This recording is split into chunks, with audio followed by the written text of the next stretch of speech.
This video is going to be a review for the final exam. So I just want to go over the topics, things that are fair game for the final. So before we begin, make sure that you are watching the Canvas announcements.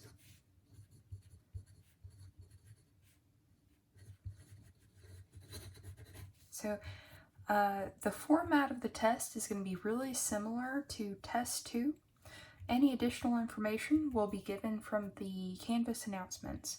So I do plan on releasing the final early so that you can have a bit of a flexible schedule, determine when is best for you to be able to take that exam up to the day that we would normally have had it in class. So also, there will be a listing of all the topics on Canvas in the Files section, where we normally have our solutions and assignments and such like that. So that will be in the folder called Handouts or Class Handouts, something like that. So you can find that there. And it would be a good idea just to go over that listing. It's very comprehensive. It has absolutely everything that we've covered in class. Make sure that you know basically something about everything on there, or identify things that are difficult for you. And then that way you can go back and study those particular topics. Okay.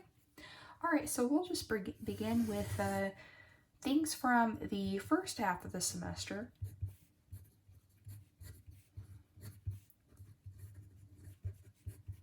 And so on the first class, or possibly two classes, we had a lot of definitions. So basically, I would say refer to your notes.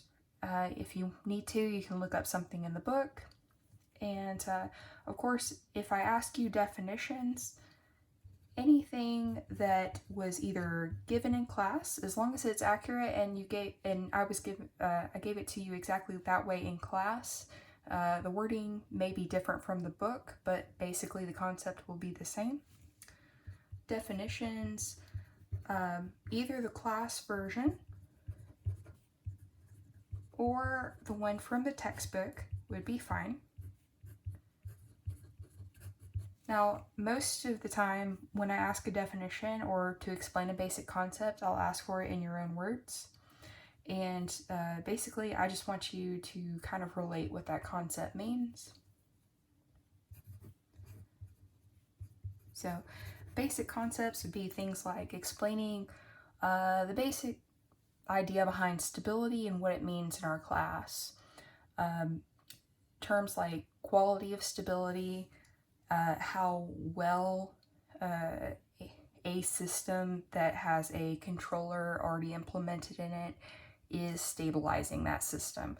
Say you have an unstable system and you would like to stabilize it.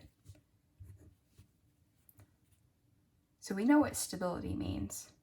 That we have, say we have some system and it has a transient system response that looks like this. Reaches stability, reaches 0. And this is going to be y of t. That is our system response. And so we graph this. This is the output of our system. System response is output of the system. So I do want you to know terms like that we've been using over and over throughout the class. So this reaching right here is the transient. And the quality of stability would be like if we have a system response like this, and then we want to improve the quality of stability, and once we push the system roots further in the left-hand plane, this happens. So it reaches 0 much quicker, stabilizes much faster, and so that's better quality of stability. So it's easy to show it through that comparison.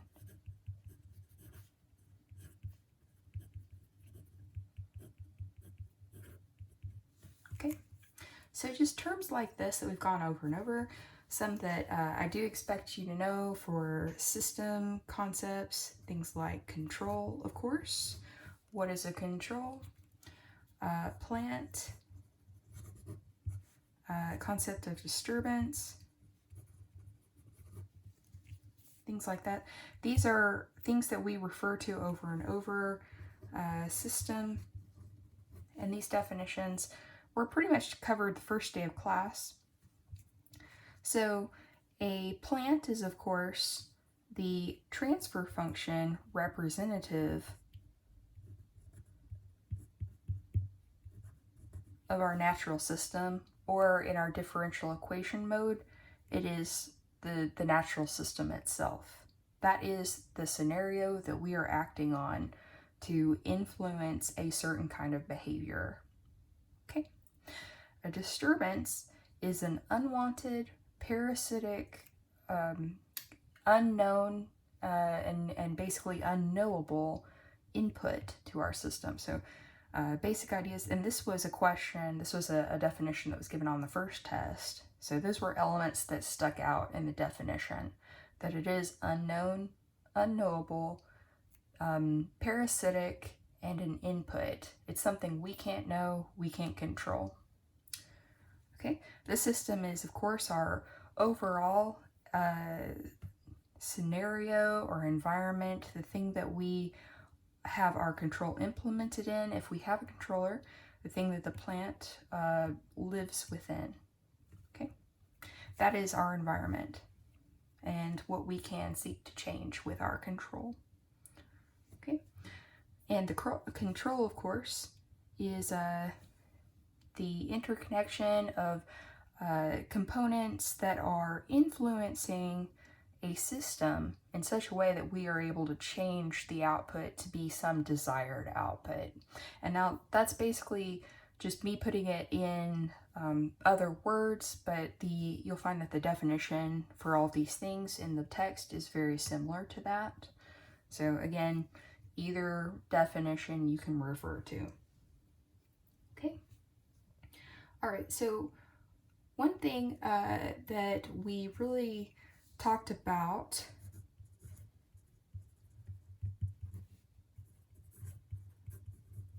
all of our systems that we discussed were dynamic, and that meant that they were reactive to an input.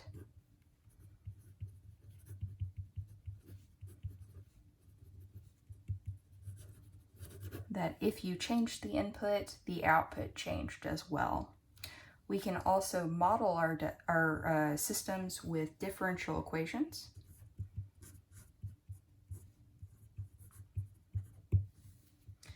And we used, in general, several different math representations. Differential equations were one tool that we used. Linear algebra. We could form matrices, and in particular with things like Routh-Hurwitz and such, we were able to form and do specific operations there. Systems of equations in general are, if they are linear, they're very handy to solve with matrices and use linear algebra. So that was a good tool that we used. And then later on, we also used Laplace. And we used a little bit of Fourier analysis when we talked about the frequency analysis later on.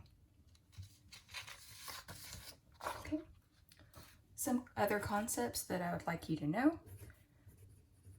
What is an open loop system?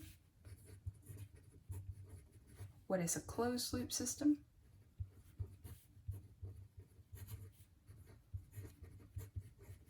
Okay, so a closed loop system is actually one where we have a feedback loop.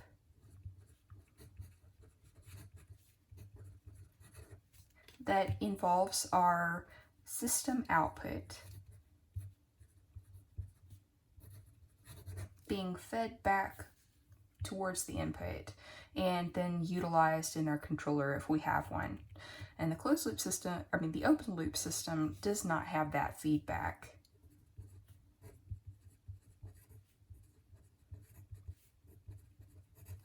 We briefly talked about having a feedback loop. What we used were negative feedback.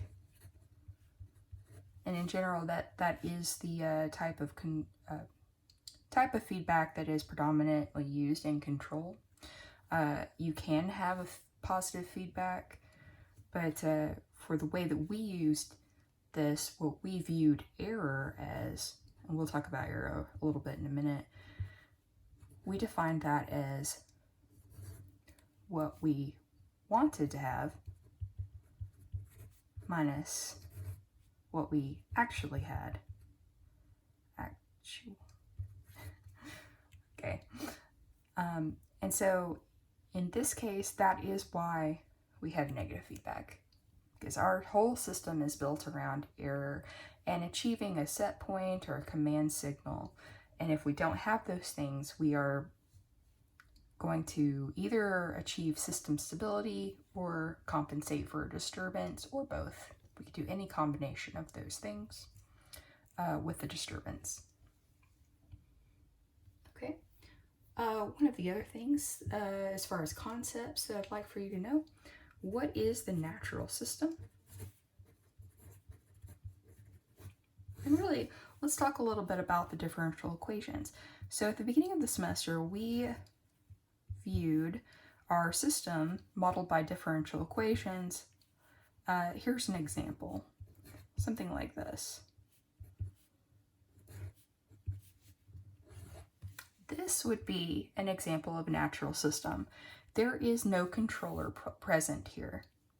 Now, a natural system can be the system itself. It can include disturbance, if there is any, because disturbance is part of the environment. It's not something that we put there. So the natural system is really everything that is part of the system that we did not create or influence.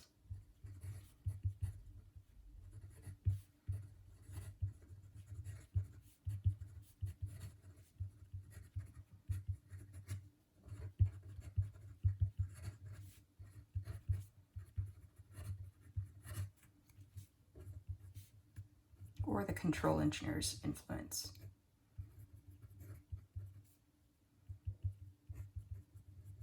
So basically, if we did not design it, it's part of the natural system, if we did not put it there. So the system itself and disturbance if we have it. I'd also like for you to know the labels just while we're talking about this. So disturbance is represented by the lowercase w. So if we talk about disturbance in a time domain, it's going to be w of t. The system response is y of t. That's our system output.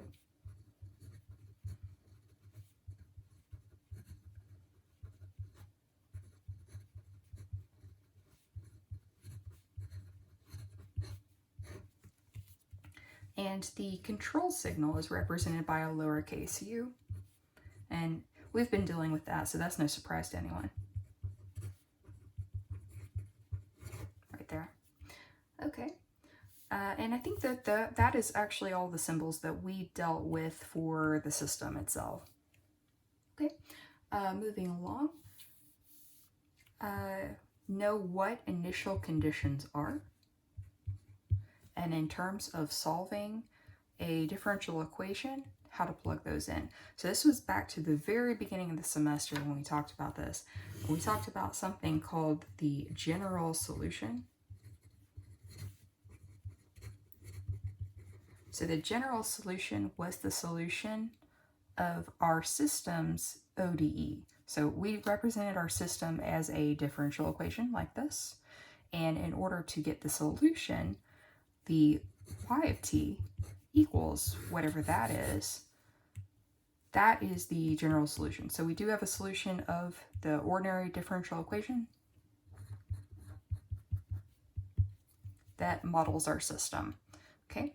And that solution changed based on what the system roots were. So in order to find out the system roots, we needed to find something called the characteristic equation. Okay, so we had our system equation. We found the characteristic equation. That is the equation with the lambdas in it. We solved that, usually by factoring or using the quadratic formula, whatever it was. And once we knew that, we could select the type of general solution to plot, or to just if that was the answer that we were looking for, we could just use that general equation. Now, once we had this, the initial conditions were what set our CI. So let's do a quick little example of that. Okay, let's say that we had some differential equation here, and let's make something up.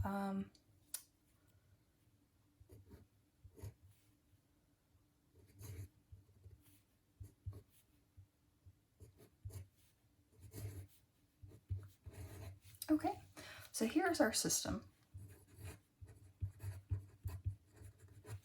Our system's modeled by that differential equation. It is a linear differential equation, so it applies to our class. The first thing we'd want to do if we are seeking the general solution is to find our characteristic equation.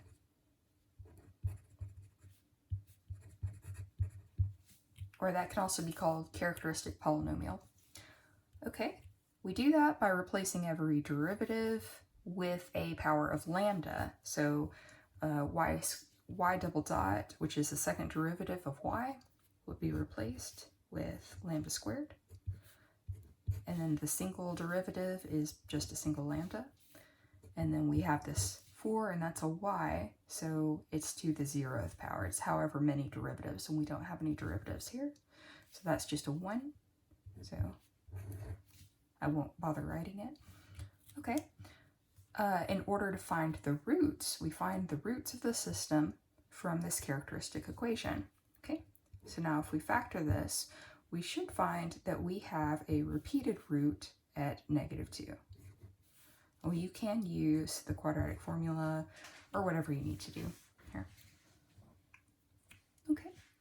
All right, so once we've got this, we can select the general solution. So we had those in our notes, and they're easy to look up in the book or online. For this specific example, in the case of repeated roots,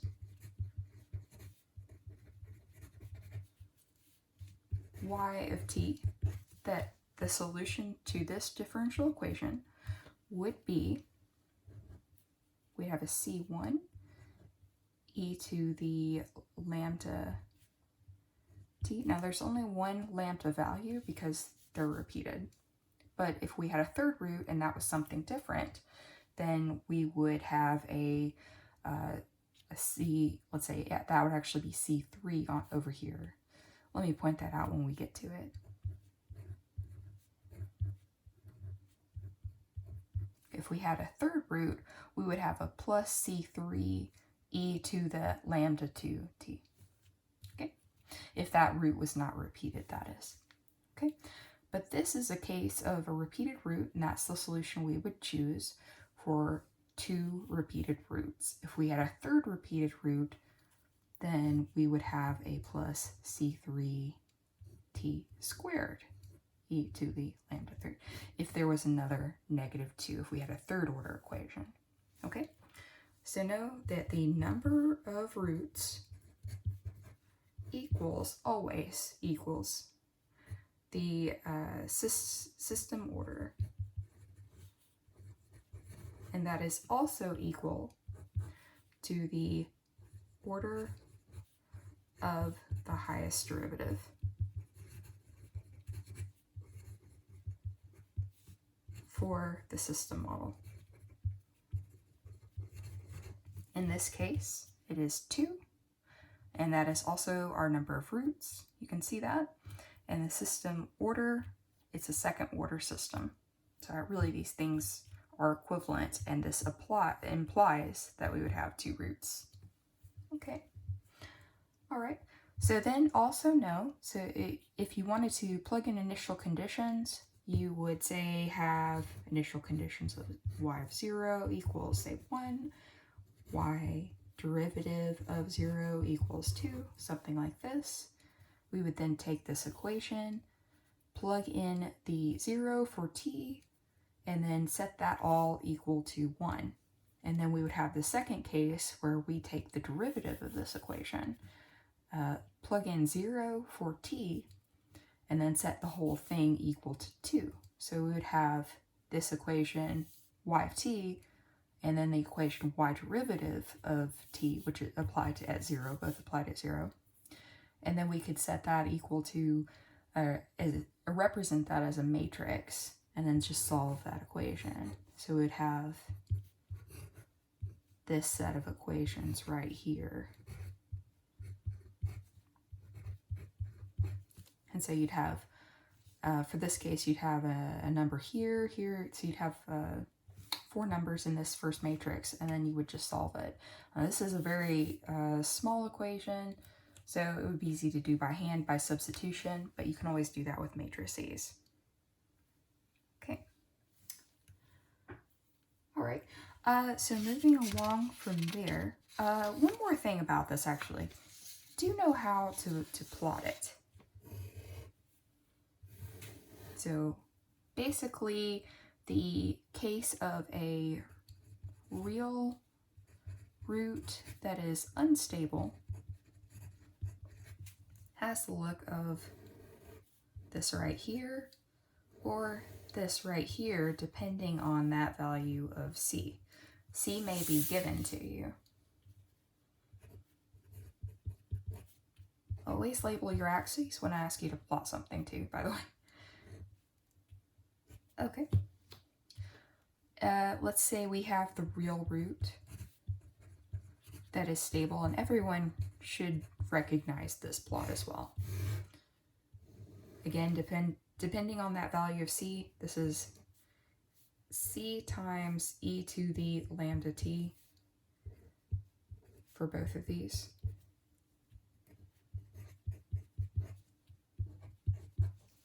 Okay, and just like that, if c is negative. So it goes towards 0 in both cases for the stable case, and the unstable case diverges away from 0, so it grows exponentially as time increases, whereas the stable case decays. Okay, all right, so that's the real root version. So if we have a imaginary root, or a rather complex root,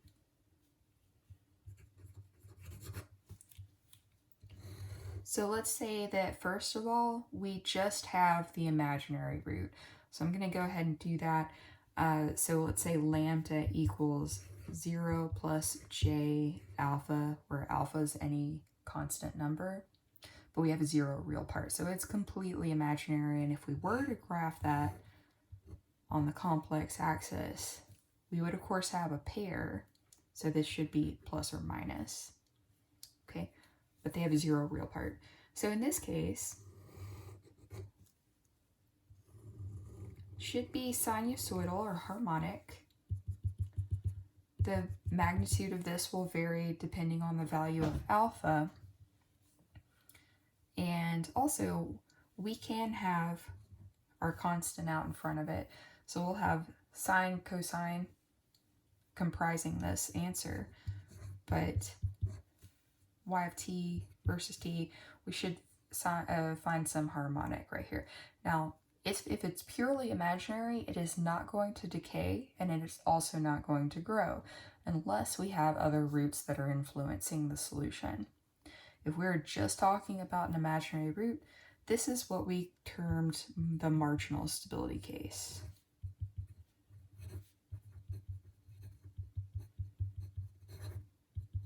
Okay.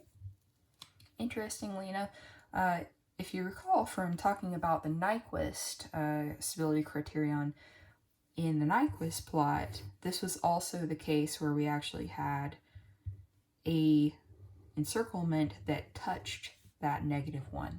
If it passes through the -1, it implies that we have a marginal stability case, or at least one pair of roots on the complex axis right here with a 0 real part. Okay, so this is bounded. It's not unstable, but it's also not exactly stable. It's not decaying towards 0. Okay, so that was kind of a median case right there. But if we talk about complex roots,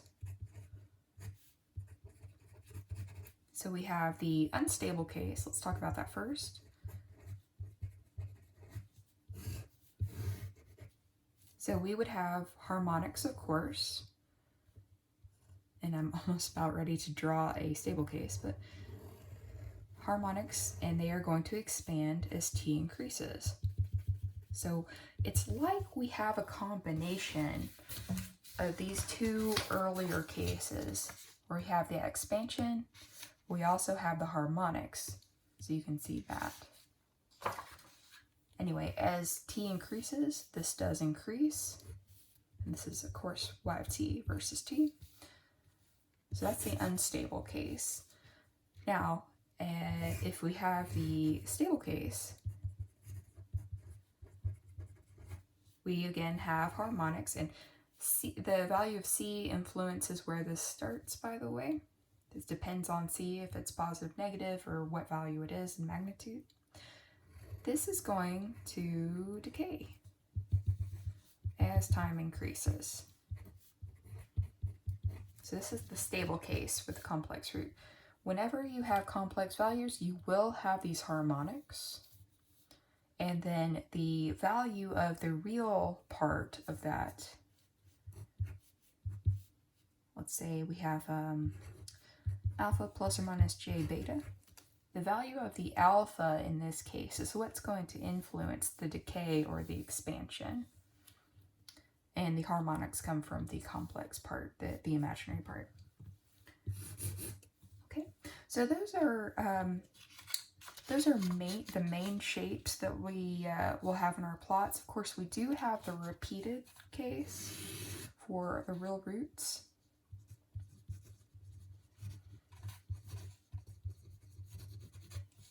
Now, the repeated roots, if we have a few of them, remember they have this style where if we have lambda repeated, so lambda 1, 2, 3, and such equals this value of lambda, so they're all the same. They're all real. Let's say that's within the real. Like, you can have repeated complex roots, by the way, but you'll see more of this shape come through. Okay. So we would have the influence of, if you recall from the solution we had just discussed, the t squared, t cubed, and such. So the more roots you'll have, the more it will tend to look like the real root cases here. More curvature it will have. Of course, depending on the value of your constants. But in general, if you had, say, like 2 repeated roots, you're going to have that curvature because you've got this parabolic term. And if you've got the third term, you'll also have kind of a parabolic influence. Okay, and of course this can be reflected depending on the value of c, which depends on your initial conditions. Now, if I explicitly tell you to solve for give you initial conditions and ask you solve for c, that will be specified, of course. Otherwise, if that is just left open, remember you've got to include all cases in your plot. Now, it's completely acceptable. Let's say we have lambda 1 and lambda 2. We have a second order system, so we have 2 roots. It's completely acceptable to draw the plot y1t, which depends on only the value of lambda 1, and then also for y2. Now, if possible, it's good to combine these and then form the overall plot, which envelops the behavior of both of these subplots, but this is adequate, okay? And if you can make your stable, unstable kind of claim and show all the cases for both of this, that's fine, and that's sufficient. All right, and we also had talked about linear in time, linear systems, properties that they had.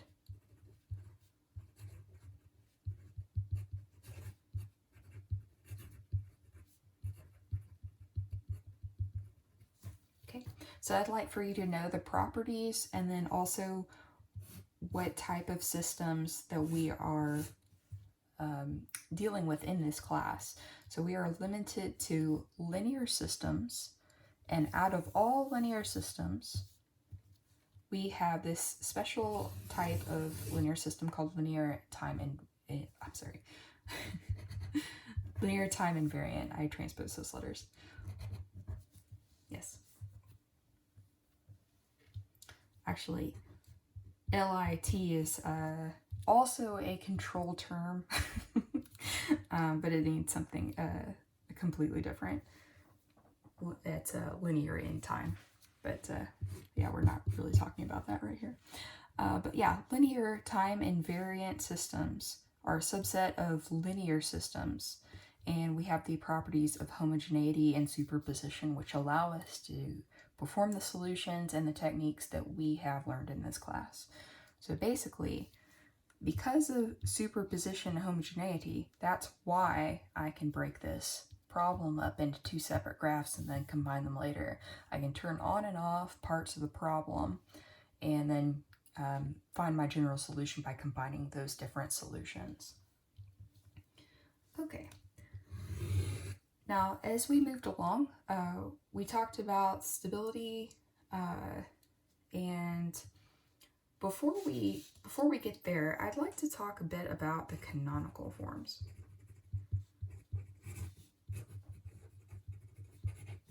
So the canonical forms, and in particular, we discussed the first order and the second order. The important things to know for the canonical forms are how to form the plots for different values of those different coefficients. So we had the phi here and the omega sub n. So this is the damping coefficient or damping factor for the second order. And this was the natural frequency. So we know omega is a frequency. And these were both second order canonical form coefficients. And then for the first order, we had the tau. Okay. You can always find the canonical forms from the ITAE table. Okay. And in particular, we used the step input ITAE table.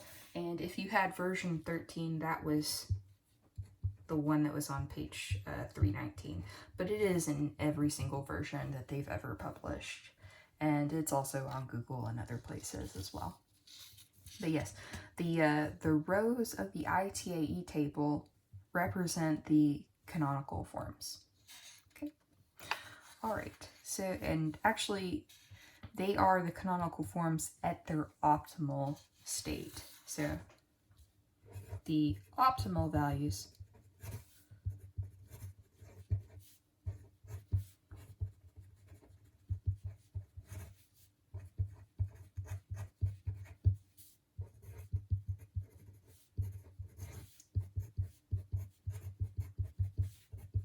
are given by that ITAE table.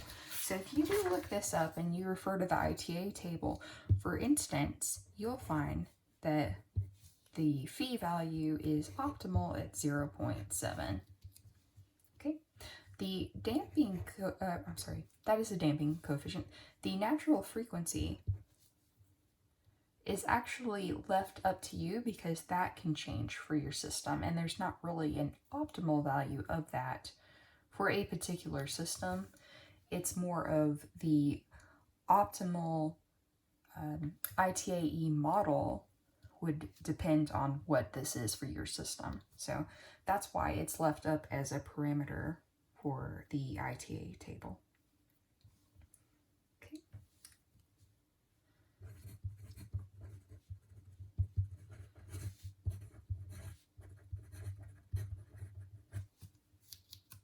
Okay, and so then the tau value is also determined by your system.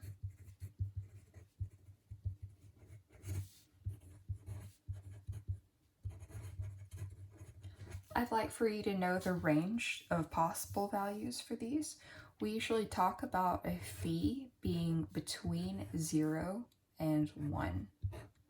So it can be 1, but it is usually greater than 0. And we don't talk about this being negative usually. Now, I have given problems where it has been negative, and that's important to know that a negative phi will give you an unstable system.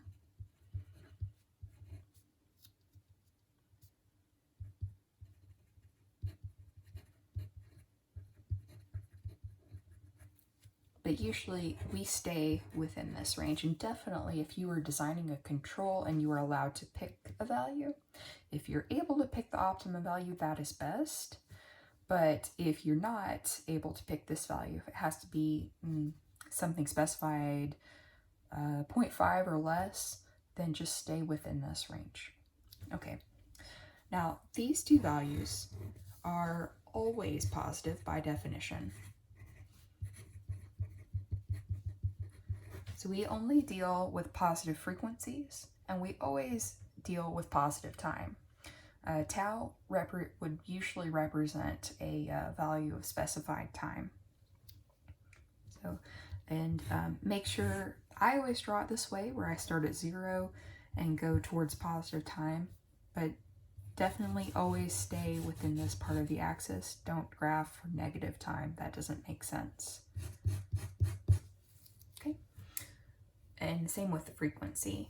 As we were drawing our Bode plots, say we had something that looked like this, we always start at the 0 frequency and go forward for increasing frequency.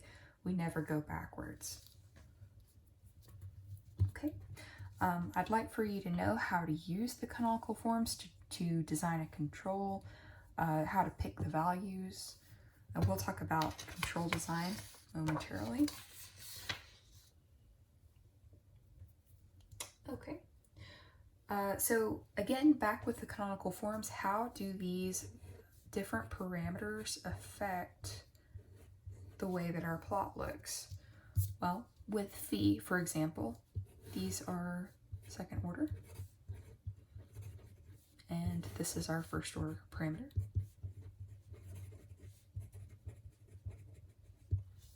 Okay, so let's say we have the case of phi is very small. Say it's less than 0.4 or so. Of course, let's say it's positive. Okay. We would expect, and I'm going to try and draw all of these for the same system down here, so expect 2 more plots with the varying phi. And all this should be in your notes as well, but this is just a quick review. As we push phi into a smaller value, what should happen is we get more and more kind of crunched with the respect to the time axis. So we'll see the harmonics be pushed together more. The distance between the harmonics is less and less. Okay, let's say we have phi at our optimal value, 0.7. And this will be our kind of like our, in terms of like the scientific method, our control value right here that we can compare the large value and the small value with. So let's say this is going to be the characteristic plot, something like that right there. Okay, and as you increase phi into a very large value, you won't see much of the harmonics at all. This is what you should see. So it kind of flattens out and it takes a much longer time to reach the 0 value.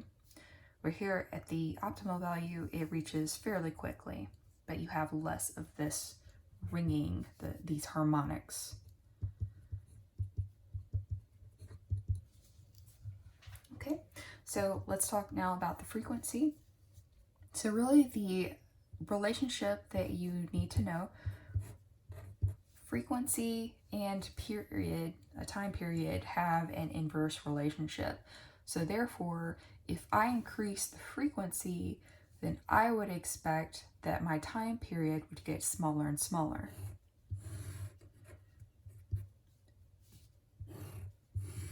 So let's draw these together. Okay, let's say omega is large and omega is small. Okay, so if it's small, then I'm going to expect to see more of the effect of the large phi, and it will take longer and longer to reach the 0. But if it's smaller, I'm probably going to look more like this first plot over here.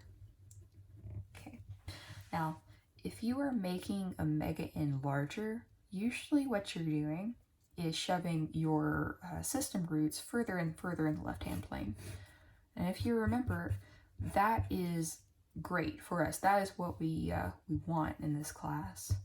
We want the system roots to be further in the left-hand plane. That increases our quality of stability. That increases the, it makes the time delta less that to stability, to achieve that stability. So we have to wait less time to achieve a stable system. Okay, so that's better. We want to stay out of the right-hand plane.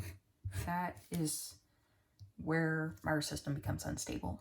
So, and then marginal stability occurs when we have a purely imaginary axis like we were just talking about. Okay, as for the first order parameter, if we increase the tau, now let's refer to the version that is in the ITA table. If you look at the first row for the ITA table, the tau is actually going to be the natural frequency. So these two things will be equal in that case. Okay, so of course, if you increase the omega n for that case, then your transient will become less and less. You'll reach 0 faster. Okay, now most of the time they'll represent the system as, let's say, y dot plus 1 over tau. Okay, so if you have this representation, I would just say compare with the ITAE table row 1. Make sure that you are dealing with a 1 over tau, whatever this value is, and then find your system root and go from there. Okay. Of course, if you just remember that if you have a lambda that is further in the left-hand plane, you will achieve a quicker transient response. Okay, that is the best way and most foolproof way to look at it. Find your characteristic equation, find your general solution based off that and what your roots are, and then go from there.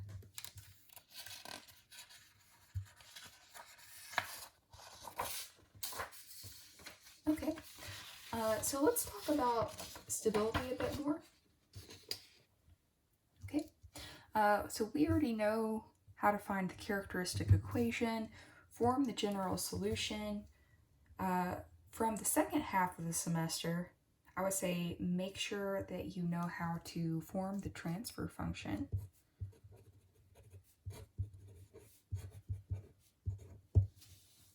Now we'll get more into that in a moment, but the general solution, system general response in the case of real distinct roots, imaginary roots, and repeated. So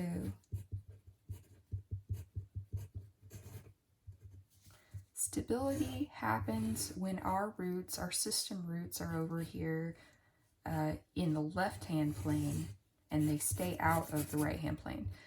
If we have a single root over in the right-hand plane, then we have an unstable system.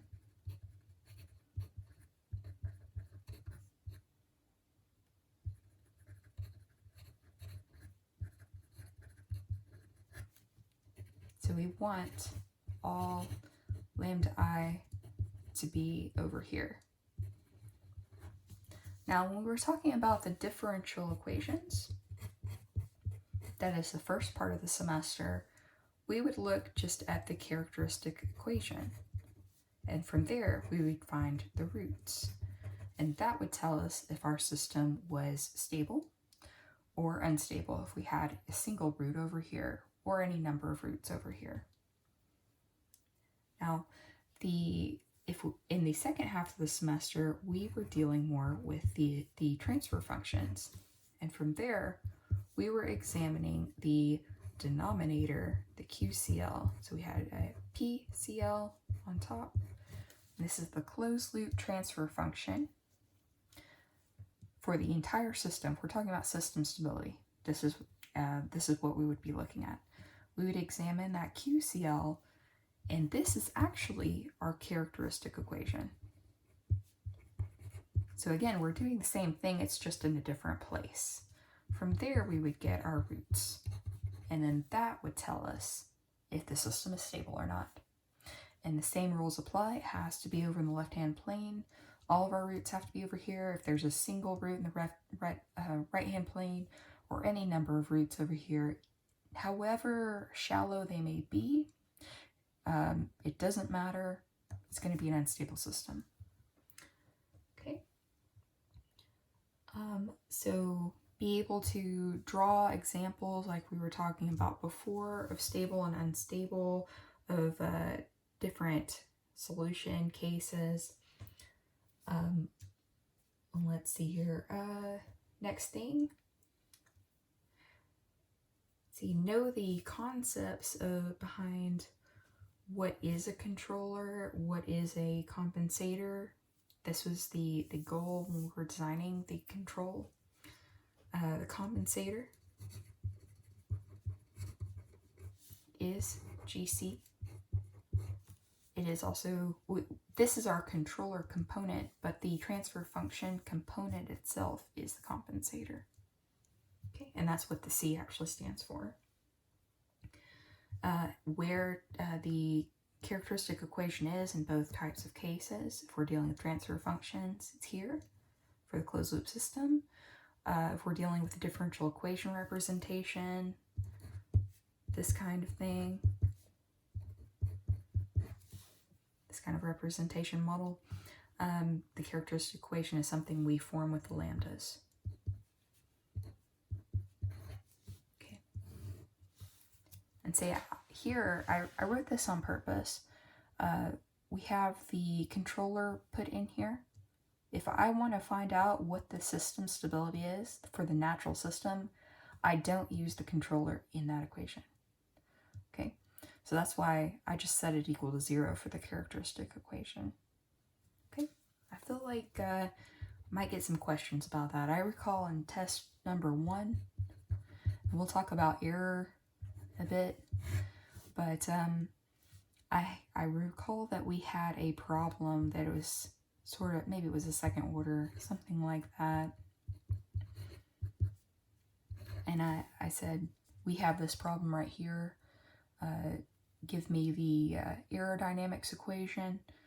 And I think it confused a few people because I didn't have the controller in here. But the key to this is knowing that you would put the controller here. So once you designed it, and this is given its natural system. So know the concepts of the natural system and then the controlled system where we have the U built in here. And then that the disturbance can be involved in either one, and it is part of the natural system. Okay. All right, so more on stability. Okay, more on stability. we early in the semester started talking about the necessary and sufficient criterion. So necessary and sufficient conditions were things like, say I have y dot dot plus alpha y dot plus beta y equals 0. When is the system stable? And the system is stable when alpha is greater than 0 and beta is greater than 0. I have to have both conditions. So actually, let's do this for a few different orders of system. Okay, we're just going to list out the necessary and sufficient conditions. Okay, so for a first order system, where I had something like, let's say this right here, our condition is alpha has to be greater than 0. Now, if we go through Routh-Hurwitz, we will find this right here. It's kind of unnecessary to do Routh-Hurwitz when we have such a low order system here. Routh-Hurwitz is good for systems that are like 4th order and above. 3rd order, we can still eyeball 1st order, 2nd order, 3rd order. But 4th order and definitely anything that's higher order, and that's why it's good. We'll go over Routh-Hurwitz in a second. But the necessary sufficient conditions are really the conditions for which the system is stable. And these are the ones that we have discussed the most. 2nd order and then 3rd order. Okay, so let's say we had that 2nd order system that I just wrote. Okay, and again, alpha has to be greater than 0, beta has to be greater than 0. And I do want to caveat this, but let's get their 3rd order written out. And say we have an alpha, we have a beta, and then let's say we have gamma here.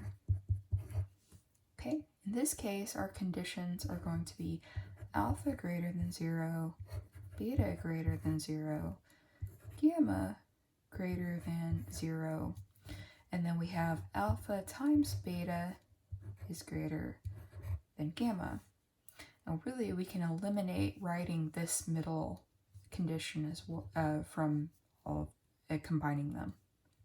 So usually, at least in the text, you might see there's just the 3 conditions where we have greater than 0, and then this relationship here at the end. Okay. Now, I want to caveat these with saying that these equations that I've written are dependent directly on these, but if you'll notice, these are actually a subset of first order systems. I do have a specifier in here. This is not all first order systems, and that is because we have that leading coefficient of 1. That makes the system, or makes the equation, monic. That is the term for a leading coefficient of 1, a positive one at that. So it's a positive value, and then that sets the positivity of all of the coefficients. If I had this be a negative one, well, first of all, I would probably divide everything through by that negative one to get it monic. But if I left it there, it would change the sign of this necessary and sufficient condition. I do want you to understand that, but we do always deal with monic systems whenever we can. Okay. All right, so if something does not fall within the orders that listed here, 1st, 2nd, or 3rd, we will have to use Routh-Hurwitz. Okay, Routh-Hurwitz is very handy for anything that is above 3rd order. We can determine the stability of that system, or if we have coefficients in here that are symbolic, we can determine the range of stability.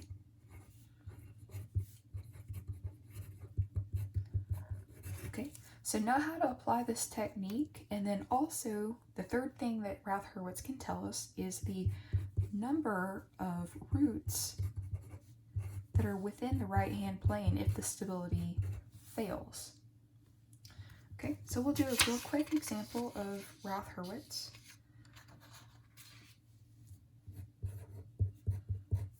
So I'm going to do something, let's say something pretty simple but still applicable. So we'll do a fourth order system.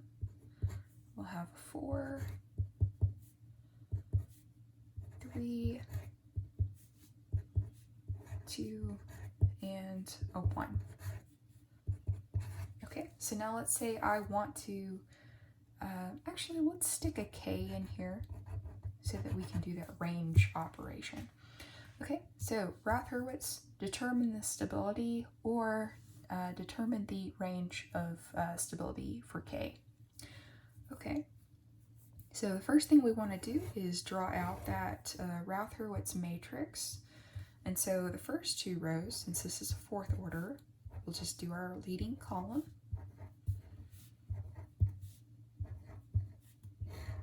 Okay, s to the fourth. And remember, s is a derivative term when we refer to it with respect from time domain to Laplace and so forth. So now that we're at the end of the semester, this probably makes a little more sense. So s to the fourth corresponds to the coefficient of this fourth order term, derivative term. So we have a 1 here. The third order is this 4 here. Okay, and then I don't go any further. I keep bouncing back and forth until I've used up all of my coefficients. Okay, so after the 4, we fill out the 3, and then the 2, and then the k. Anything else, since I've run out of coefficients, anything else is a 0. And I can go ahead and fill out the next column as 0 if I want to, if that's helpful. Okay, the values here you have to compute, and we use that formula that we had discussed before. So let's go ahead and label this as B1, B2, and then B3. And you probably can see this one's going to be 0. We'll do C1, C2. We know that's going to be 0 here. And then D1 and D2. That should be 0 as well. Okay, let me compute B1.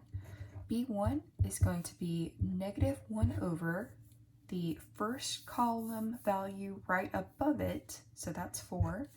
And then the determinant, because this is in the first column, it's going to be the determinant of these 4 values right here. 1, 3, 4, 2. 1, 4, 3, and 2, just like that. Okay, so we would compute that value right there. Let's do B2 real quick. B2, since this is not in the first column, the matrix is, the determinant is going to be a little different, but this first coefficient is exactly the same for the entire row. Okay, -1 over first column value right above it, which is 4. Okay, and now since we are not in the first column, we cannot use the column that our value is within. So we eliminate that, and we are left with 1, k, 4, and 0. Remember, that is the rule for a value that is not within that first column. Okay, so B3 is going to be the same way when we get to that. Okay, so we would compute that determinant. And B3 would equal, so same coefficient, 1 over the first column value that is right above it, which is 4. And the determinant is, we have to eliminate the column that we're in because we're not in the first column. So it's going to be 1, 4, 0, 0. We can't use the k and 0 because they are in the same column as us. So 1, 4, 0, 0. So I know that this is going to be a 0 value because you take the determinant of anything that has a row of zeros or a column of zeros, and it's going to be 0. So I can write that 0 already. Okay, and if we computed this one, I'll just write out the equation. -1 over 4 times 2 minus 12. Okay, that is negative 10 over 4, so these become positive. And so that becomes a 5, and that becomes a 2, so 5 halves. And then we compute this one. So I have a 0 right here, and then I have a 4k. So this is and that's actually minus 4k, so that's going to be just a k value. Okay. All right, so let's do C. Okay, so the formula is the same. We are in the first column, so we can use things in that same column that our value is within. So negative 1 over first column value right above it, which is 5 halves. And that's actually going to be, if we do the reciprocal, negative 2/5. Our determinant value for the C1 is going to be 4b1, which is our 5 halves, 2, and b2 value, which is k. So 4, 2, 5 halves, k. All right, let's do C2. Okay, C2 is equal to negative 1 over the 5 halves value. It's negative 1 over the first column value right above us, so that is B1 as well. And then since this is not in the first column, this value is not part of this first column, we can't use anything in the same column as us for the determinant. It is 4b1, which is the 5 halves. And you'll notice that this first column will be the same for all values next to each other. The B1, B2, C1, C2, all of these will share that same column, first column of the determinant. C2, and we have the 0 and B3. So 0 and B3 turned out to be 0 as well. So we know that C2 automatically, I don't know why I wrote 2, is, is 0. Okay. Okay. I think I was thinking it's 0, 2, but I wrote a 2 for some reason. Anyway, so we would compute D1 and D2 the same way once we get the value of the D1 and D2. So I guess let's go ahead and compute the C1 and we'll finish out this problem. Okay, that's negative 2/5, and that is going to be multiplied by 4k minus 5. And that's the C1. So let's compute the D1, and I know that D2 automatically is going to be 0 now. It's also going to have a column of zeros. So D1 is our last value that we have to compute. Okay. Negative 1 over the first column value right above us, which is C1. And we'll just write C1. So if it's anything that is not a value, not like one term, then go ahead and carry the symbolic through and just work out the symbolic part, because you might find that, say like in the case of B2, I didn't have to do much work because it all kind of came apart. We had a 0 and then we had two values that canceled each other. And so the answer was actually very simple. It might work out that way. So you want to make sure that you just go ahead and don't make it too hard on yourself. Reduce the amount of mistakes that are possible to be made. Okay, D1, B1.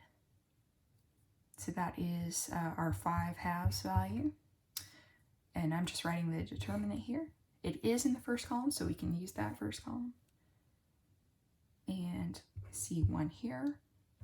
We're going to have the B2 value, which was K, and then also the C2 value, which turned out to be 0. Okay. And so negative 1, and we multiply that, that's going to be a negative KC1. So actually, yeah, I didn't have to plug any of this in here. It just worked out that way. And so that works out to be K.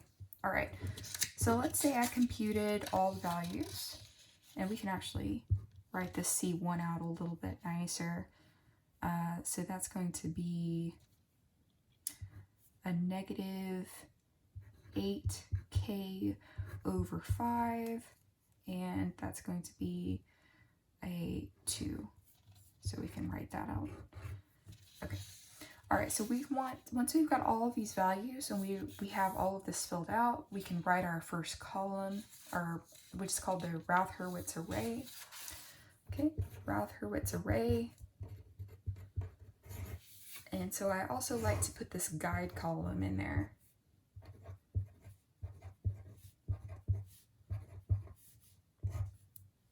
And that turned out to be 1, 4, which was given to us, the B1 term, which was 5/2, the C1 term, which is our 2 minus 8k over 5, and then the D1, which was k. Okay, so if k had a value, I could compute whether or not this system was stable. So let's answer this question real quick. Is the system stable for k equals 10? So I have a column of 1, 4, 5/2, and then 80 over 5, which should be 16. So negative 14 and then 10. So what you're doing is you're looking for a sign change. So I encounter one sign change from here to here, then another sign change from here to here. So I know that it is unstable, and also that the number of sign changes equals 2, which implies that I have 2 unstable roots. One's in the right-hand plane. 2 unstable roots equals 2 roots in the right-hand plane. It means the same thing. Okay, so we answered that. So that's how to do that kind of problem. But if k is a symbolic value, you'll want to compute the range.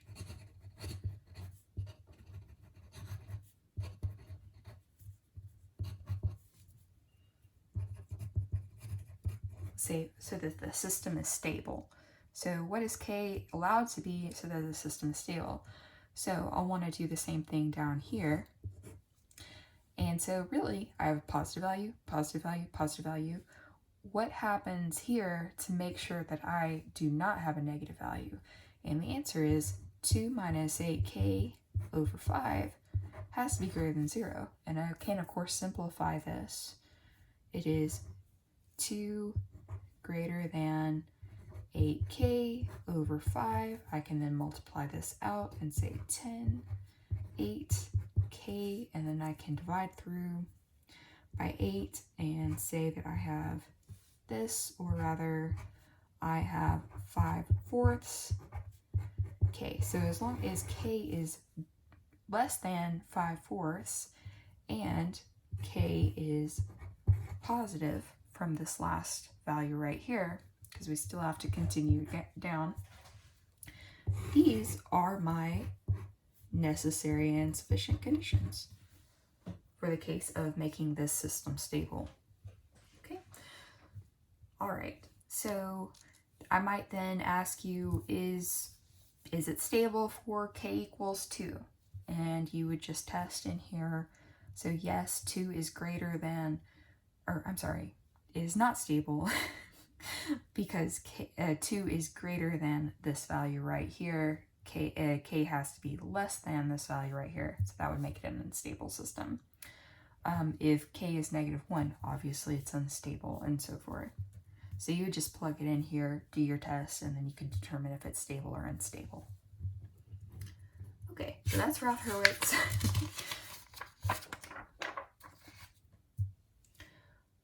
All right. So other things that we wanted to go over. Math flow diagrams. Okay, so both methods, we first discovered the phase variable method. So in summary with that, and I do have a video on math flow diagrams so you can review if you want more detail, but essentially we would start with, let's say we had some system that's very, well, let's go ahead and put a controller in there. Something like this. For the phase variable method, you would want to get the highest derivative power on a side isolated by itself, and then work from there. Okay, you would be already good to go to start drawing this. You would just first form your y double dot here, integrate it as many times as you needed to form that system output, system response y of t, and then also build up what y double dot is equal to. And of course, remember your initial conditions into any integrator. Okay, the summing junction here, we would add in our controller. This is a very simple example, but still effective, I think. Gets the main idea across. We have y single dot right here. Okay, if I had a gain value on this that is not unity, you could draw in your gain right here. And if it's just a sign change, either on the summation block or in a gain block, either one works. They're exactly the same. Okay, that was our first method. You can use this in any time you do not have input derivatives, and that means cases where you have u dot, u double dot, and such. Okay, and also you'll find that in the transfer functions, if you wanted to draw the math flow diagram of what's inside the transfer function, anytime that you have an s on the top of the numerator, you are going to have to use this Van der Waals method. That is an input derivative. Van der Waals nested integration. So that's when you would have to use it. Okay, and the main idea for the same problem here. Okay, we want all the derivatives on the left-hand side. So actually we're already in that form. We'll integrate anything on the left-hand side individually and everything all together with one integral on the right-hand side. So we integrate and we continually refactor, adjust, and then repeat as much as needed. So this is no longer a derivative term. I move it over to the right side.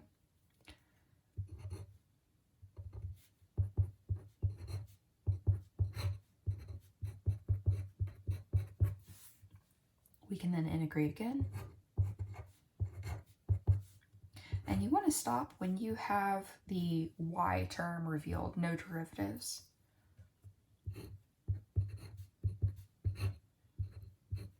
And make sure that you keep those nested integrals separated.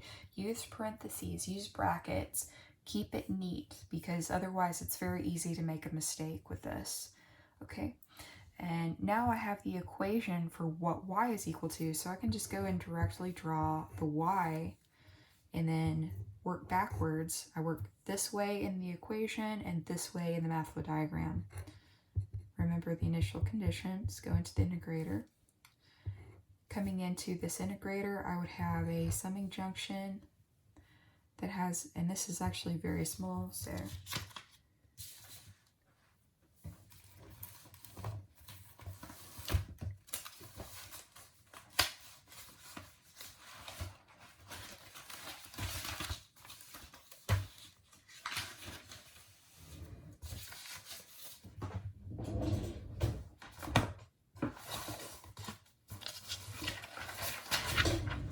that's really small, and I seem to run out of my white paper.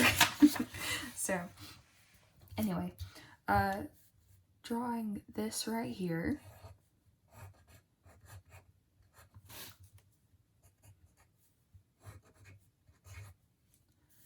okay, so we've got our initial conditions coming in, negative sign right here, and we're going to connect that negative y around. Since we have access to y, connect that around there.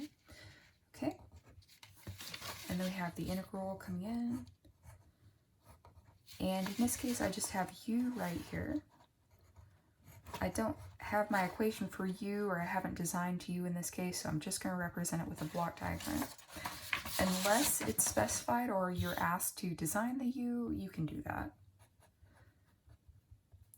Usually I will specify both ways, that if you're allowed to place the block diagram or a block into the diagram like this, just a source like that, or I will specify you've already designed u, so make sure you implement it. If that is the case, this is the natural system, or this is your plant, and in that case, make sure that you keep this separated and identifiable. So you probably recall that there was a problem on test 1 where we had to label the natural system and then implement the controller and label that as well. So you would then implement all of that here. Okay. And again, there is a video on this if you want some more examples and more review. Okay. So be able to design a control, now that we're talking about controllers. Design a controller for the case of system stability and what that means. Basically, we want y of t equal to 0, and this is usually always given in the problem statement, but as t increases. Okay.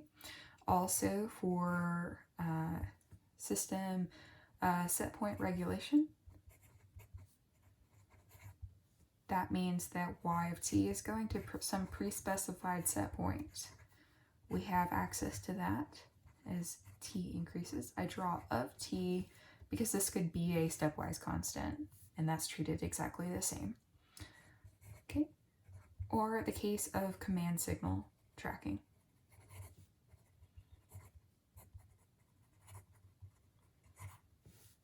And that is y of t is trying to reach some command signal y c of t as t increases.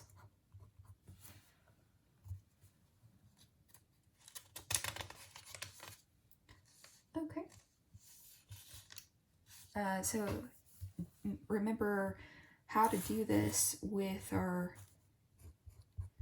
u of t differential equation method.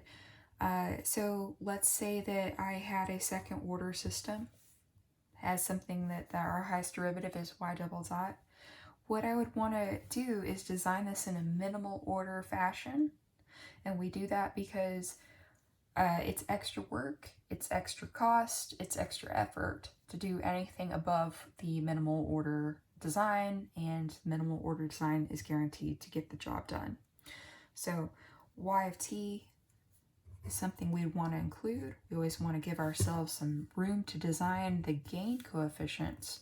So we include that k1 here. We've also used g, and you can use anything as long as it's not a confusing, like don't use s and such, but not a confusing term. And we'd also want to include y single dot. Okay, that's in the case of a double dot, a second order system. Okay, and you'll find that in general, the terms in here should include the 0th order derivative up to n-1 derivative. So if I had a 4th order system, my u of t would include a triple dot y, a double dot, a single dot, and then a no dot y term. And that would be corresponding to the minimal order design.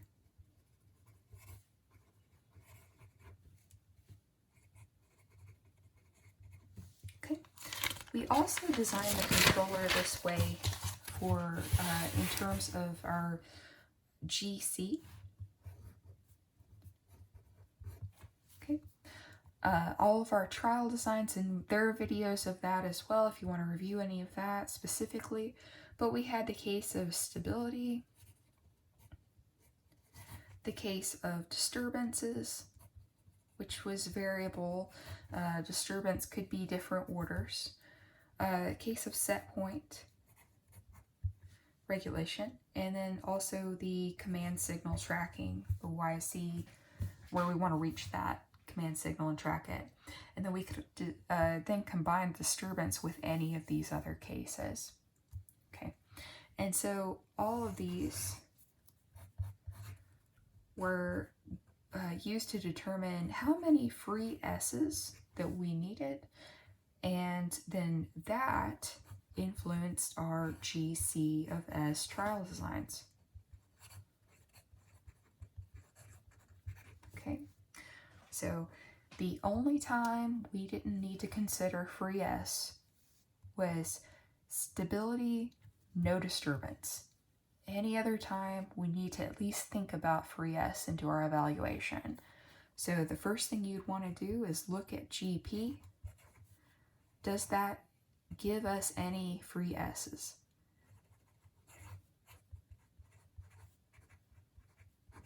Okay, how many do I need to supply then?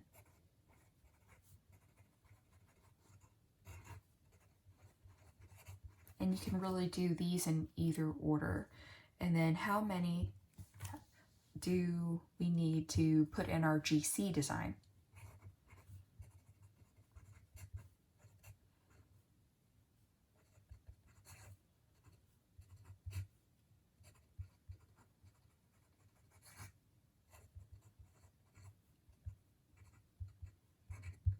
Okay, now if you can answer those three questions, then you can determine the pattern of trial designs for GC to design a controller that does whatever control task or control tasks, multiple, that you need to do. Okay, all right, so we had determined that set point by itself would imply 1 free S is needed. Command signal for our class, 2 free S's is sufficient. We at least want to account for position and velocity, so that's good. More is always better for this case, and especially depending on a very highly differentiable signal, but 2 free S's is always sufficient for us for this class. Disturbance, it depends on the derivative, or how many derivatives of the disturbance.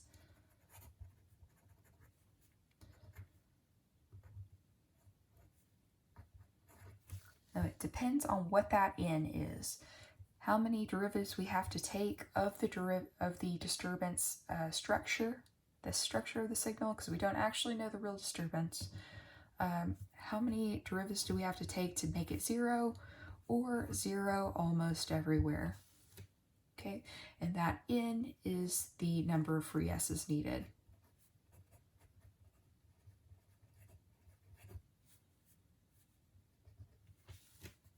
Okay, and again, for the stability case, if there is no disturbance, no free S's.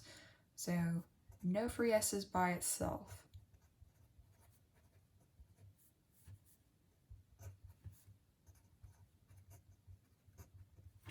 So if no disturbance. Okay, so let's list out trial designs for, let's do 2 of these cases, a disturbance case and then a non-disturbance case. Okay, so let's say I have a YC, I want to do Y to YC, and I have a disturbance where I have a C1 plus C2T. So that case, I would have to take the derivative 2 times to equal 0 of this disturbance structure. I need 2 free S's to do Y to YC. I need 2 free S's to compensate for this disturbance. So how many free S's do I need? I just choose the greater of these 2. They happen to be equal for this problem, but if they weren't equal, I would choose the greater one. I don't need 4. I don't combine them ever. Don't ever do that. That's more work than you need to do. Okay, so 2 free S's. Okay, and I'll list out trial designs for that case.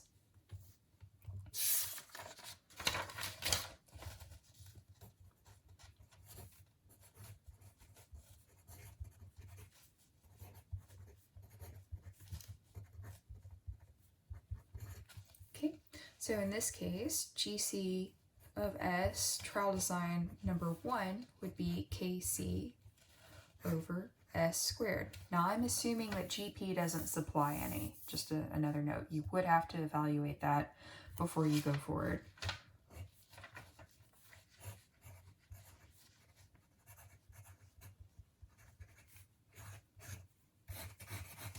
Okay, and we'll just do the first 3. Okay, it starts off with what we had. Then we increase the numerator. We always try to increase the numerator whenever possible, because that doesn't make the problem more complex. It doesn't increase the order of the problem, but if you add to the denominator order, it does increase the order. Okay, let's do one more example. Let's say we have the case of y to a certain set point, and then we have the case where we have to take the derivative of the disturbance 3 times before it goes to 0, and it goes to 0 almost everywhere, not just 0. So our trial designs here, we would start off with, let's say GP supplies 0 again.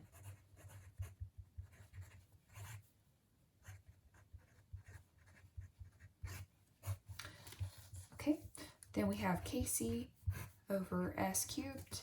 We need 3 for S's here, 1 for S here, so I choose the greater one, that's going to be 3. Then we have KC over S cubed, S plus A, and then KC, S plus A, S plus B, S cubed. Okay, I'm increasing the numerator order whenever possible. Okay, all right. So with our control designs, that's how to select them for the transfer function. And we already discussed how to do it with the differential method, differential equation modeling. And so know how to pick the gain values. Okay. So with the differential equation method, in the first half of the semester, we would plug in the control.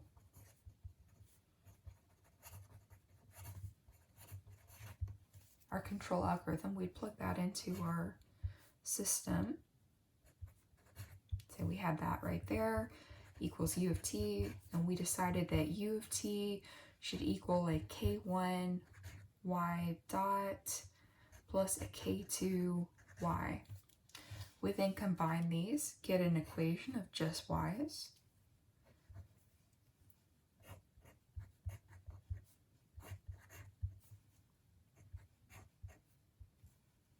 Oh, that's just minus k2. Okay, set it equals 0, so we've moved everything we needed over to the left-hand side.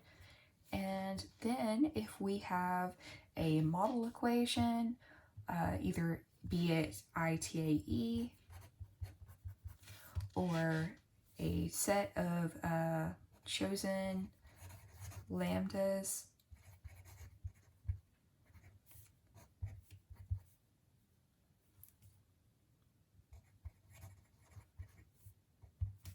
and then we factor that out and get that form a model characteristic equation.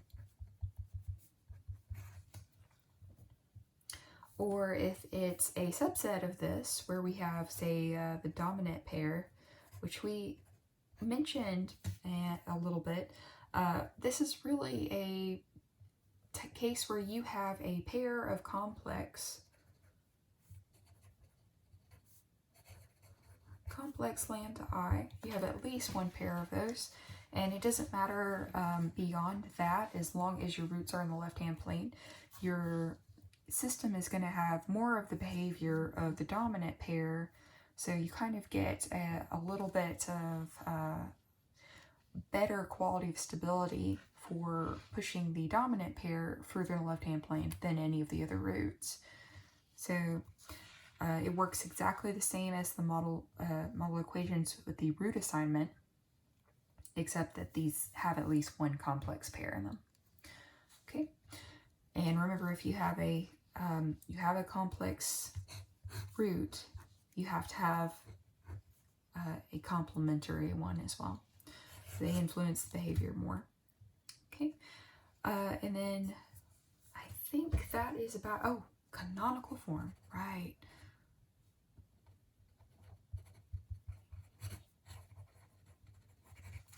Then how to use that as well. So let's say you had 0.7 for your phi and a 1.0 for your natural frequency. You could then write out the equation for that. This is the second order, and so I can use the second order canonical form. And know that, I do expect you to know that you can't use the first order canonical form with a second order equation. That doesn't make sense. The orders always have to match. Okay, plus the 2 phi omega n y dot plus omega n squared times y. Okay, and so I would plug those in, and then I would just compare coefficient to coefficient, and then you could pick the value of the K1 and K2 to make the system behave like this model equation. Okay, and that's really the technique for the ITA equation.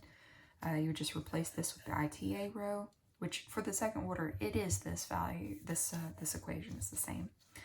Model equation, I would just plug in and expand whatever value was needed. Say, if I wanted the values at -2, I would solve this right here, factor this out, and then replace this equation with this equation. And then you could, again, compare the coefficients. Okay. All right, so we know how to design controls. We know how to design the gain values. We know how to do math flow diagrams. The next thing to cover would be then the case of let's see here. Know the concept of homeopathic stability.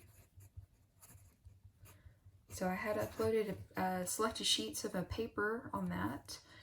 So basically, whenever you have a GC that is unstable, but it stabilizes the closed loop system,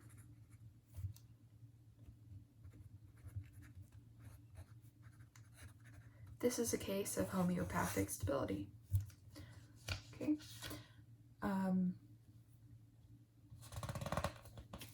All right, so that kind of closes out control design. System block diagrams. This was the second half of the semester. How to find G equivalent or GCL. And that's really how to do the block diagram algebra. There is a video on that if you want to see more. And essentially, we had a method where we would, let's say,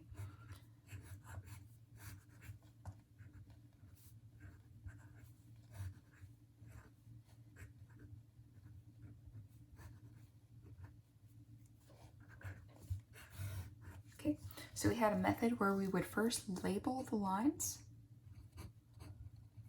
Anything that was not already labeled, so in this equation, or this diagram, this line right here and this line right here would need a label. You then write the equations, and then you combine them, and then you get the transfer function format, which is output over input. Okay. All right, so make sure that you know how to do this and combines fairly simple diagrams. There was a problem on test number 2 that was basically this right here.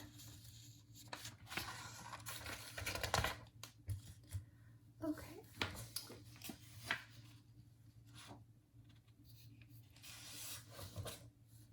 All right, so how to find a system transfer function, and then how to go from the time domain to the Laplace domain. So a quick example of this, let's say that we had the double integrator. Okay, so I want to go from the time domain, where we have this time domain equation, over to the Laplace domain and form that transfer function. So I would first go to the Laplace domain. Any derivative is represented by a power of s, so I have two derivatives here, so I have s squared.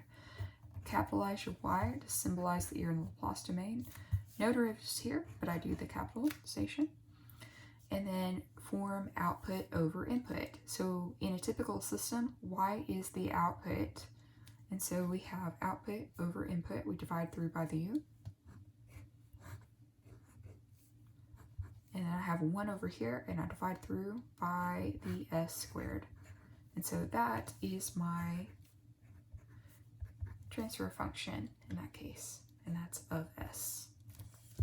Okay. Also know how to go from Laplace back to the time domain. And basically, that is doing the opposite of what we just did. Say we start from here. Basically, you would want to write this as output over input, do the cross multiplication, and then do the inverse Laplace, so just reversing those steps backwards. Okay. In the transfer function, as mentioned before, we had PCL for a closed loop system, PCL over QCL. Know the significance of this. It is the characteristic equation, characteristic polynomial. Solving this gives you your system poles, system roots that determine the stability.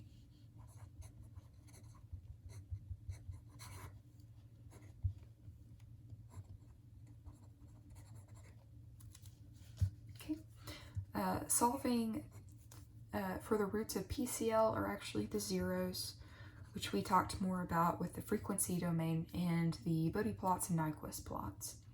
Those are critical frequencies, and they do affect the plot, they do affect the closed loop system stability, but you can solve this polynomial and get a direct answer, is it stable or not, if you have a transfer function. If you have access to this closed loop transfer function, that is the quickest way. All right.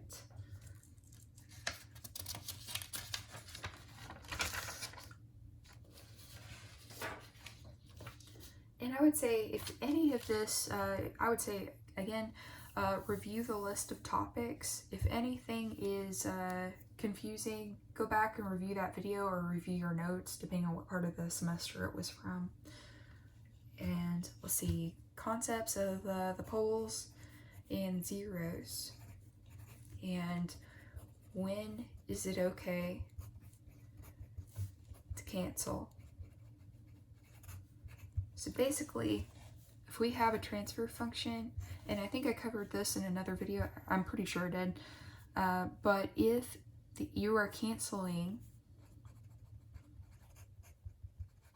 something that is unstable, if it's in the right-hand plane, let's say we have an example of s minus 1 and s minus 1, canceling this is never okay because it is unstable and you're hiding the instability.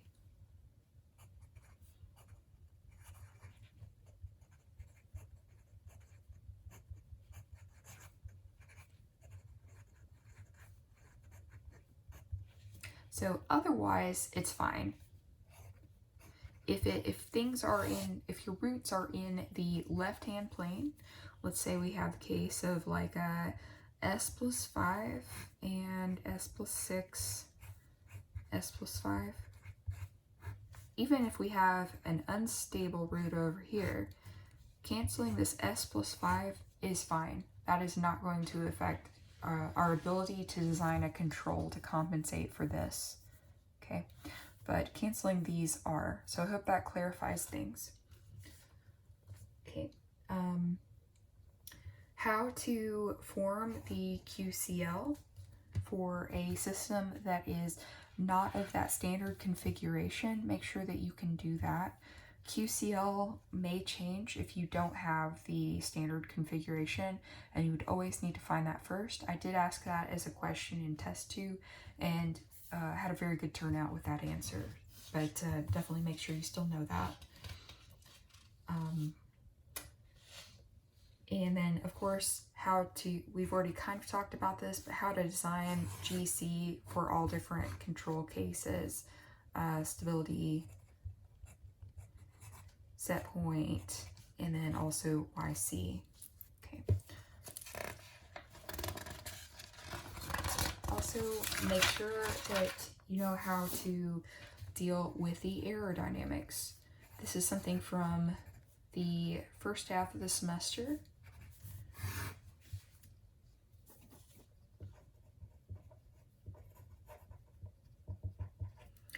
Okay, so we define error as y desired minus y actual. Okay, and so that's really the key to if we're doing command signal or we're doing a set point regulation problem. Let's say that we have y double dot plus y equals u. And our natural system, let's say I don't even give you this part, I'll just make it 0 like it was before. Okay, I want to develop the aerodynamics.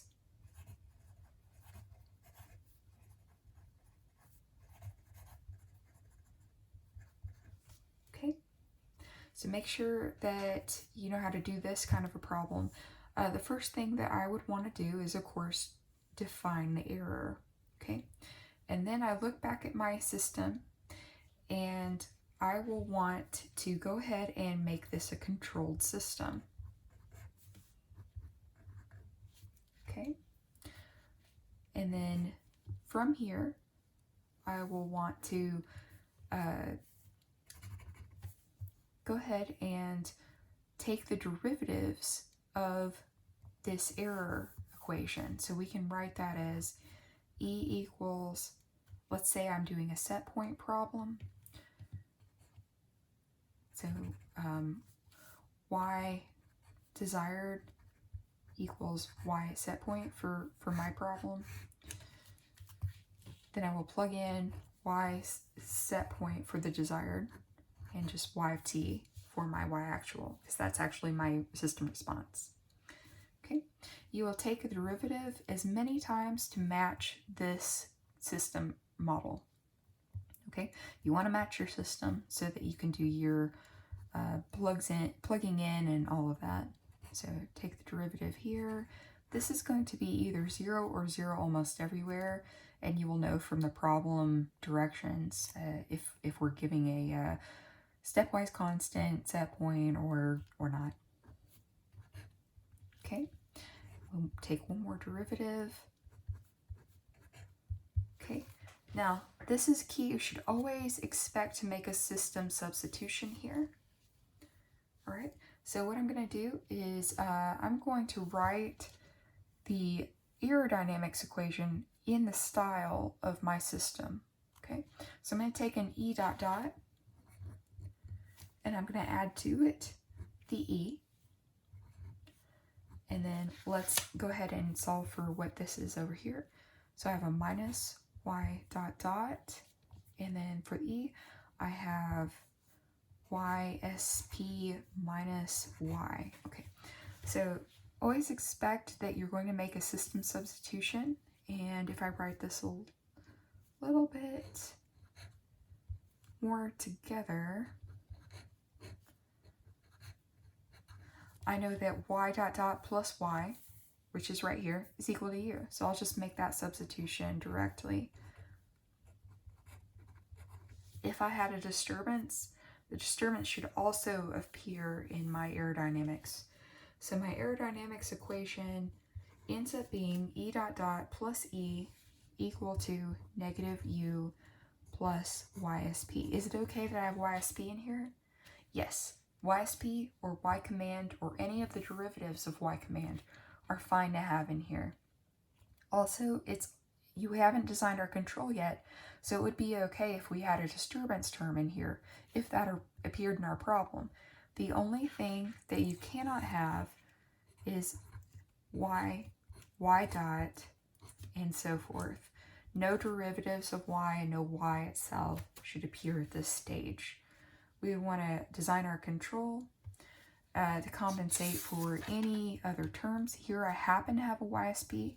I may not always have an extra term like that, so if I don't, then you don't have to add that in.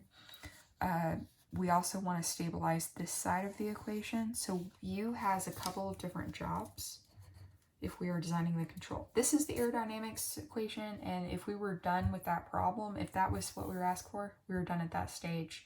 But if we need to design the controller, that's what I'm not talking about.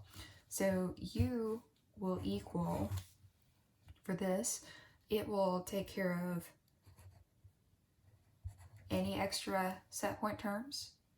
It will also stabilize the error equation on the left-hand side. And then if I happen to have a disturbance, I would have I'm going to draw it in parentheses here because I don't have one, a U sub W. Okay, all right. Now also when to use integrals.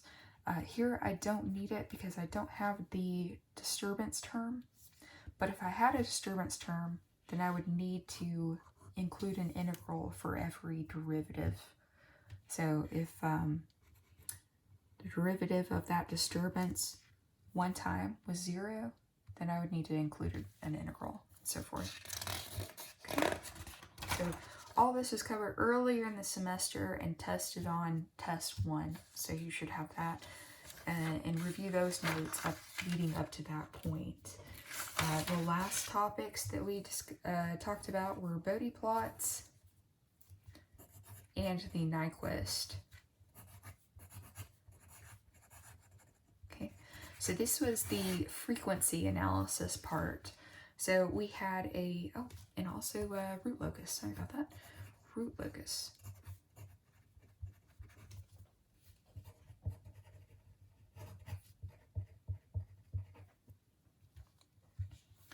Okay, so let's first talk about root locus and then we'll come back to Bode plot and Nyquist. Okay, so with root locus, we had 7 rules for sketching.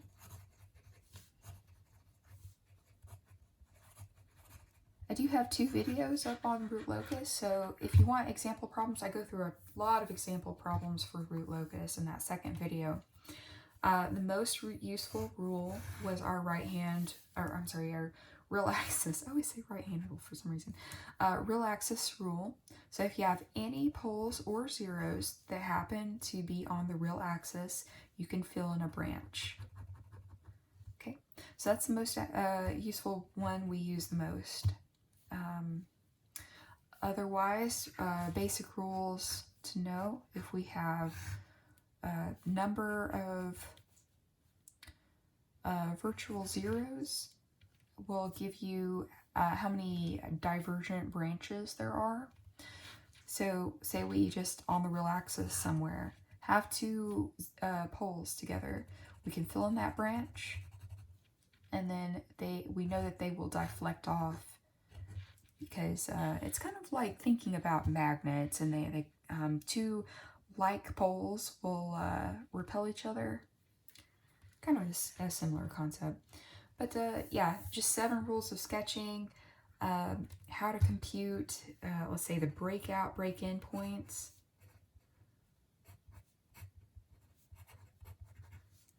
and how to fill in the branches. This was tested on test 2, and mostly the results were pretty good. Okay. Bode plots, we had, we always have the 2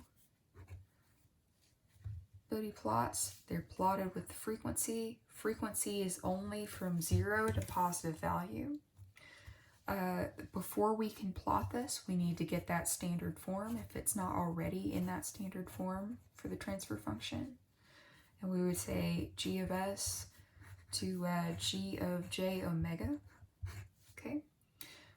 No the rules of what applies here. So we have constant.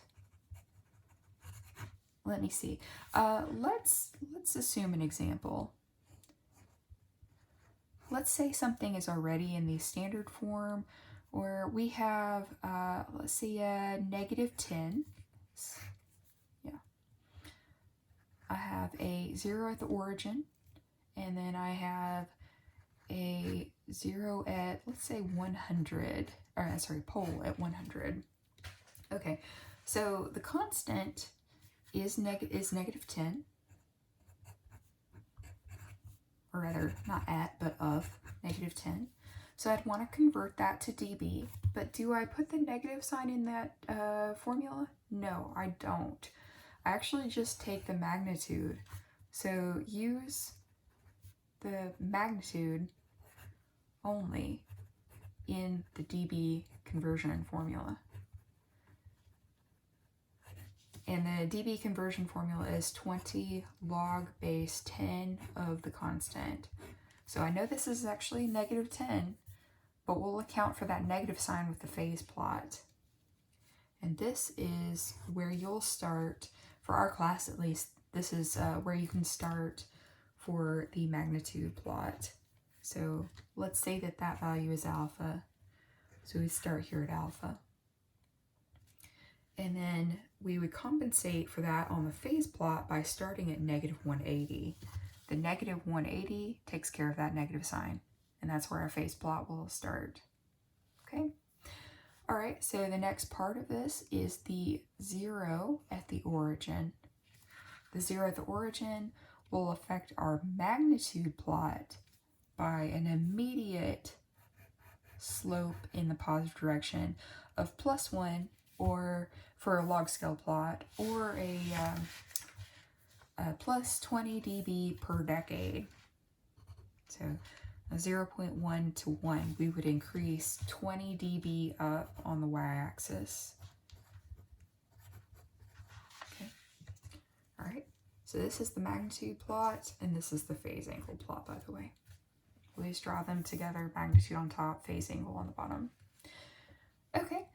Another question that I've gotten asked many times is about what if I have a frequency, in this case a pole, that happens on the end or the beginning of a decade.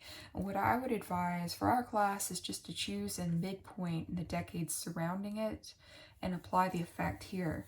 Now for the magnitude plot, it's not really so much an issue because the effects only ever, let's see, this one keeps increasing, and then over here it actually flattens out.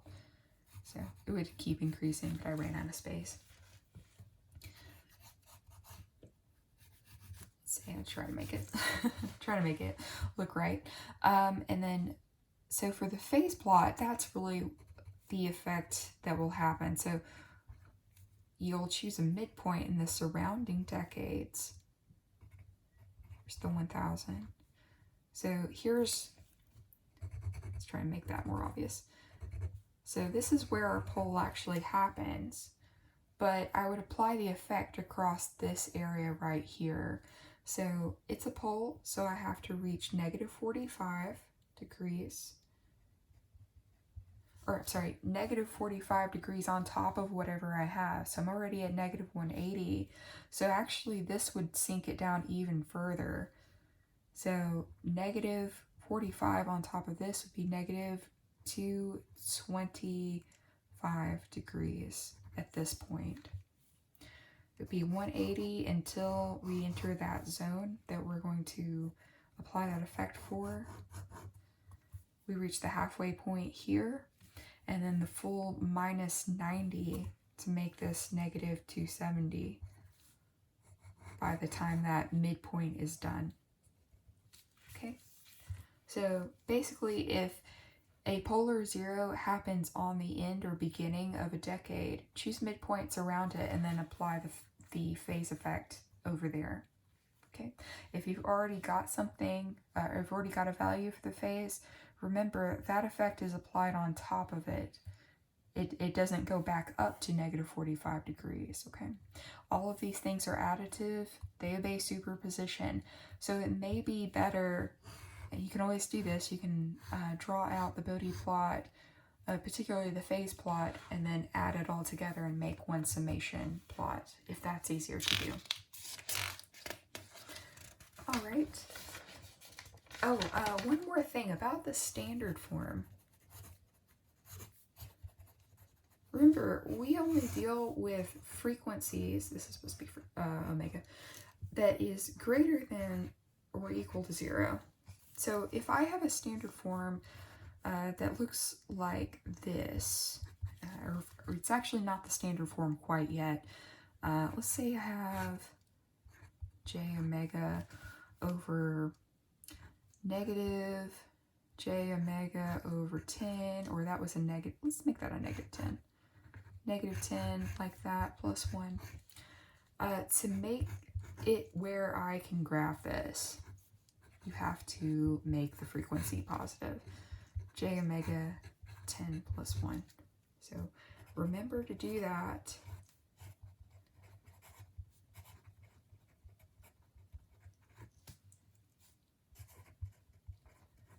Prior to plotting. Okay. And that really covers the Bode plot, so make sure you know those rules. Constants, how they affect each side of the plot. Poles and zeros at the origin, they cause an immediate effect. An immediate shift of plus or minus 90, depending on if it's a 0, it's plus 90, or a pole, it's minus 90 for the phase plot. For the magnitude portion, it would be an immediate plus 1 for a 0, or a minus 1 slope for a pole. And for the phase plot, again, plus 90 degrees for a 0, or a minus 90 degrees for a pole.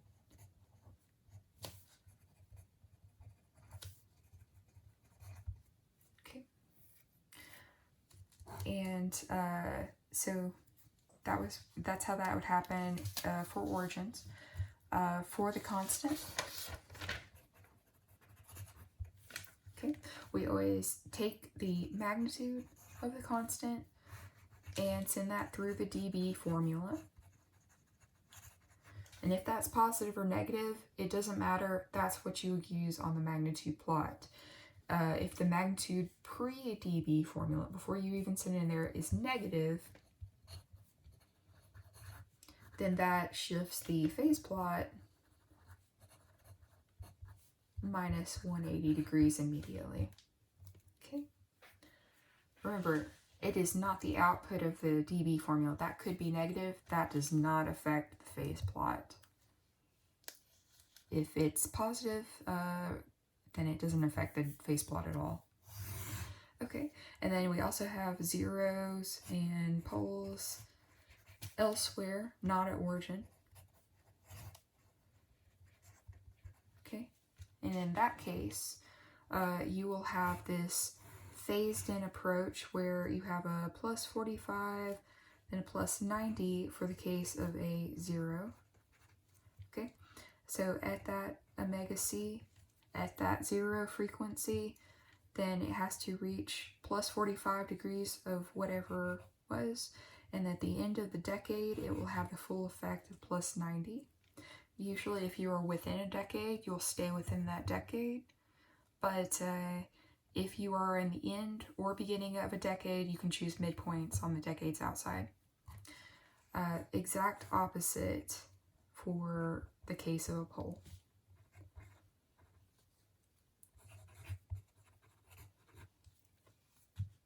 Okay, all right. So with the Bode plot can be used to form the Nyquist plot. And that's really just from the values of the omega and the magnitude and the phase angle. Okay, so our plot connects in the direction of increasing omega. So that determines our direction. The magnitude gives us, of course, the magnitude on our polar plot. Because the Nyquist locus, the Nyquist plot is a polar plot. And then the phase angle is determined by that angle right there. Okay, and that, I mean, that gives us our angle rotating around. So it's a circular kind of plot, and we count in the number of encirclements of the -1 point on the real axis. Okay, n is supposed to be in the clockwise form if it's a negative number. So we expect counterclockwise encirclements. Okay, and that's why we have that formula number n. This is the criterion that I'm writing. Clockwise encirclements of -1 equals negative the number of poles in the right-hand plane of the open loop transfer function. Okay, we use the open loop transfer function to plot the Nyquist plot. Alternatively, we can draw the values from the Bode plot being of the open loop function. Okay, if the stability criterion fails and we have an unstable system, it may be useful to then use our analysis formula.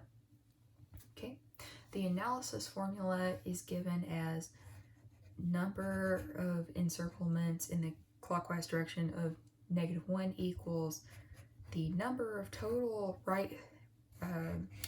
right-hand plane roots minus p. P being open loop transfer function right-hand plane poles. Okay, all right. Both of these formulas are given to you in the file section in an upload. So, I mean, this has been up there for a while, so there's nothing too new here. It's relatively new, but it's not, it's been out there for a few weeks now. Okay, so yeah, Nyquist plot, you can always review that video if you need more examples of that. Okay, so I think we've covered pretty much everything. Again, I would just refer to that list.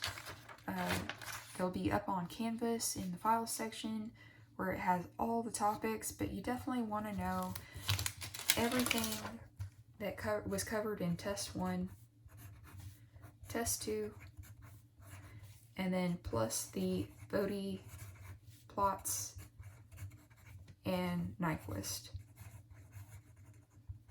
that we covered. So that should encompass the entire semester right there. You can always study your quizzes and also the homeworks. I also have, in some cases, I had some example problems and some notes up there. Those are always good, and your class notes. And if there's anything from, since we've been quarantined, so if there's anything from that that's covered by the videos, you can always review the video segments that you need to review. As always, let me know if you have any specific questions of that prior to the test release, and I'm always happy to help. Okay.